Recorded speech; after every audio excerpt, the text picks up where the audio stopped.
28 اسفند ماه 2536 در پیشگاه اعلیحضرت همایون شاهنشاه آریامهر و اعلیحضرت شهبانوی ایران 16مین سالگرد اعطای حقوق سیاسی به زنان ایران در مجموعه ورزشی آریامهر برگزار می‌گردد.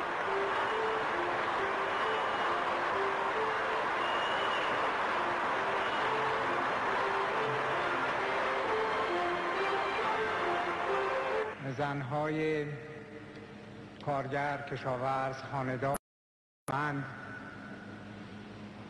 و غیره در اینجا ذکر کردن اظهار امتنان بنمایند. عده کمی بین شما به خاطر دارند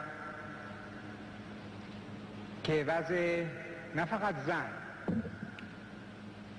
بلکه وضع زن و مرد و مملکت ایران قبل از سنه 1299 شمسی چه بود؟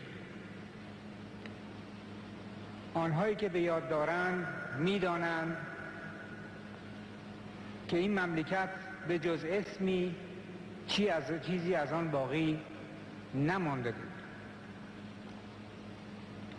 مناطق مختلف مملکت در تحت سلطه و استیلای خارجیان متعدد.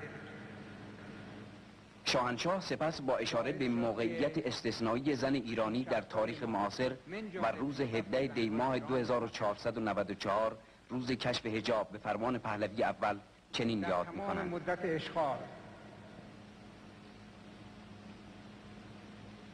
خودستایی نمی‌کنم.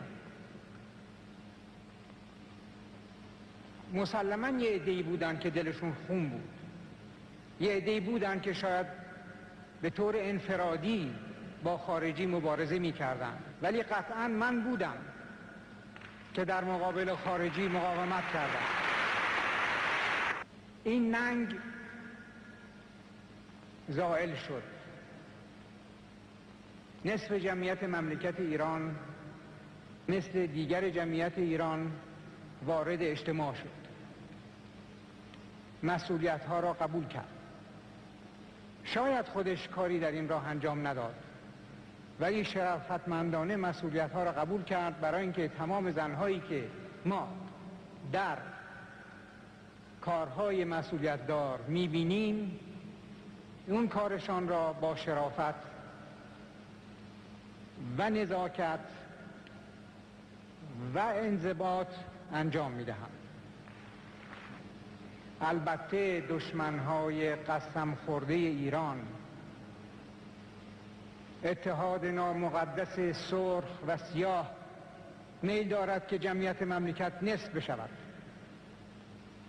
و نصفی که نه فقط به درد نخورد بلکه انگل اجتماع باشد و مادرانی باشند که در روح و فکر فرزندانشون خاک مرده بپاشند. باز دیدیم که آزادی‌های بیشتر و روزافزونتری که ما دادیم بیش از پیش باز اون اتحاد نامقدس بین سرخ و سیاه چه در داخل ایران و چه در خارج ایران را روشن کرد. ولی ما به سیاست خودمون ادامه می‌دهیم، سیاست حد اکثر آزادی را همینطور ادامه می‌دهیم، برای اینکه ارکان این مملکت بر اساس انقلاب شاه و ملت و رستاخیز ایران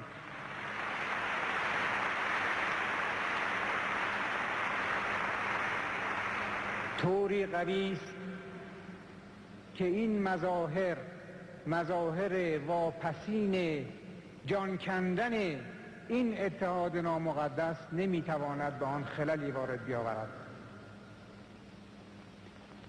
ایران انشاءالله با پایداری فرد اهالی آن به سوی تمدن بزرگ پیش خواهد رفت